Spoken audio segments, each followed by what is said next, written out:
Hello, ఈరోజు కథ పేరు నక్క ద్రాక్ష పళ్ళు. అనగనగా ఒక అడవిలో ఒక నక్క ఉండేది.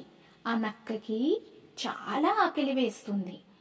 ఆకలితో ఉన్న నక్క ఆహారం కోసం అటు ఇటు తిరుగుతా ఉంది. దానికి ఒక ద్రాక్ష పళ్ళ తోట కనిపిస్తుంది. ఆ ద్రాక్ష పళ్ళ తోటలోకి వెళ్ళి అక్కడున్న ద్రాక్ష పళ్ళు చూసి, అబ్బా, వీటిని తిని నా ఆకలి తీర్చుకుంటాను అని అనుకుంటుంది. ద్రాక్ష పళ్ళు చాలా ఎత్తులో ఉంటాయి. వాటి కోసం నక్క చాలాసార్లు ఎగురుతుంది, కానీ ఆ ద్రాక్ష పళ్ళు అందలేదు తనకి.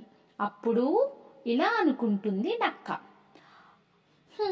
నాకు ఈ ద్రాక్ష పళ్ళు వద్దు, ఎందుకంటే ఇవి చాలా పుల్లగా ఉంటాయి. వీటిని తిని నా నోరు ఎందుకు పాడు చేసుకోవటం అని అక్కడి నుంచి వెళ్ళిపోతుంది. ఈ కథలో నీతి ఏంటంటే, ప్రయత్నించాలి కానీ నిరాశ పడకూడదు.